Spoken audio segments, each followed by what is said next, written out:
메시의 30일로도 알려진 안드로메다 은하는 관측 가능한 우주에서 가장 유명하고 잘 연구된 은하 중 하나입니다. 우리 은하수에 가장 가까운 큰 은하로서 수세기 동안 천문학자들을 사로잡았고 계속해서 집중적인 연구와 탐사에 초점이 되고 있습니다. 그러나 안드로메다 은하의 특성과 진화를 진정으로 이해하려면 정확한 거리 측정이 중요합니다. 천문학에서 거리 측정은 매우 어려운 일로 악명이 높으며 20세기가 되어서야 안드로메다 은하까지의 거리를 정확하게 측정하기 위한 현대 기술이 개발되었습니다.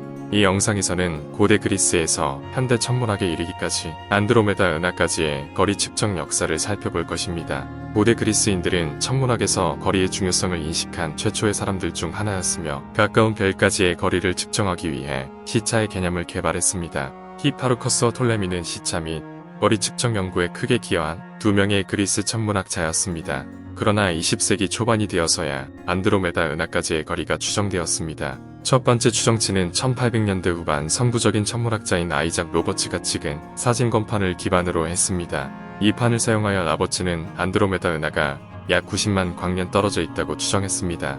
나중에 다른 천문학자들은 이 추정치를 개선하기 위해 향상된 사진 기술을 사용했지만 그들의 방법은 여전히 시차 및 기타 간접 측정에 의존했습니다. 20세기에는 거리 측정을 위한 현대적인 기술이 개발되었고 안드로메다 은하 연구는 새로운 시대에 접어들었습니다. 하버드 칼리지 옵저버터리의 천문학자인 헨리에타 스원 레빗은 세페이드 변광성이라고 하는 변광성 등급의 광도와 주기 사이의 관계를 발견했습니다. 이 발견으로 천문학자들은 세페이드를 표준 촛불 는 알려진 광도의 물체로 사용하여 다른 은하와의 거리를 추정할 수 있었습니다. 유명한 천문학자인 에드윈 허블은 이 기술을 사용하여 안드로메다 은하까지의 거리를 측정했고 이전 추정치보다 훨씬 더 멀리 떨어져 있는 약 250만 광년을 발견했습니다. 나중에 분광법을 사용하여 안드로메다 은하에서 방출되는 빛의 적색 편의를 측정했습니다. 거리와 우주의 확장에 대한 추가 증거를 제공하게 됩니다. 20세기 초에 이러한 돌파구는 천문학 연구에 혁명을 일으켰고 거리 측정을 위한 현대 기술의 개발로 이어졌습니다.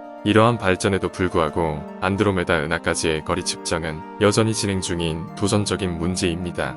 IA형 초신성을 표준 촛불로 사용하고 기하학적 거리 방법을 적용하는 것과 같은 현대 기술은 안드로메다 은하의 거리 추정을 정교하게 하는 데 사용되었습니다. 이러한 기술은 220만에서 260만 광년 범위 거리 추정치를 산출했으며 약간의 불확실성이 있습니다. 또한 허블 우주망원경과 제임스 웹 우주망원경과 같은 미래 망원경의 사용과 같은 기술의 지속적인 관찰과 발전은 안드로메다 은하의 거리와 특성에 대한 이해를 향상시킬 것으로 기대됩니다. 전반적으로 안드로메다 은하까지의 거리 측정은 천문학과 우주론에서 중요하고 지속적인 연구 분야입니다.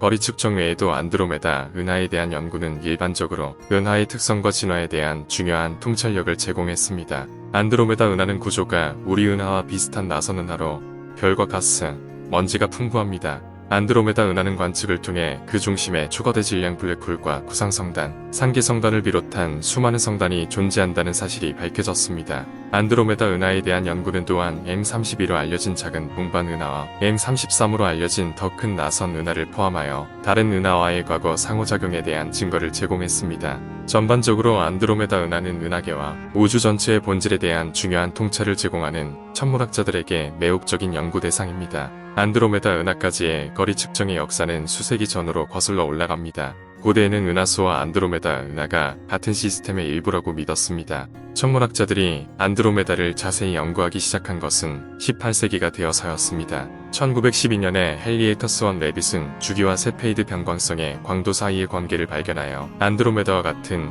은하까지의 거리 측정을 위한 길을 열었습니다. 유명한 천문학자 에드윈 허블은 안드로메다까지의 거리를 측정하기 위해 세페이드 변광성을 사용하여 약 90만 광년 떨어져 있다고 추정했지만 나중에 약 200만 광년 떨어져 있다고 수정했습니다. 1990년 허블 우주망원경이 발사되면서 천문학자들은 안드로메다까지의 거리를 훨씬 더 정확하게 측정할 수 있었습니다. 약 250만 광년 떨어진 곳으로 정제합니다. 안드로메다까지의 거리를 측정하기 위한 천문학자들의 지속적인 작업은 우리가 우주의 본질과 그 안에 있는 우리의 위치를 더 잘 이해하는 데 도움이 되었습니다. 과학은 우리에게 질병을 치료하고 새로운 개척지를 탐험하며 지구를 지배하는 복잡한 시스템을 이해할 수 있는 능력을 부여했습니다. 그러나 그것은 또한 우리 지식의 한계와 우리가 아직 이해하지 못하는 것이 너무 많다는 겸허한 깨달음을 보여주었습니다.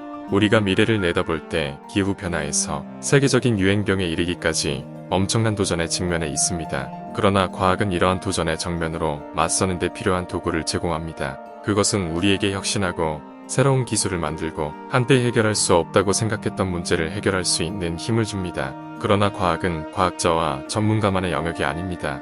그것은 우리 모두의 것이며 우리 자신과 다음 세대를 위해 더 나은 미래를 만들기 위해 과학 지식과 도구를 사용하는 것은 우리 모두에게 달려 있습니다. 그러므로 발견과 탐구의 정신을 받아들이고 질문하고 답을 찾는 것을 멈추지 맙시다. 위대한 과학자 아이작 뉴턴의 말처럼 우리가 아는 것은 한 방울이고 우리가 모르는 것은 바다이다. 라고 말이죠. 지금까지 제이크였습니다. 다음 시간에도 SF적인 관점에서 제이크의 생각을 풀어가겠습니다. 다음 영상도 기대해주세요. 시청해주셔서 감사합니다.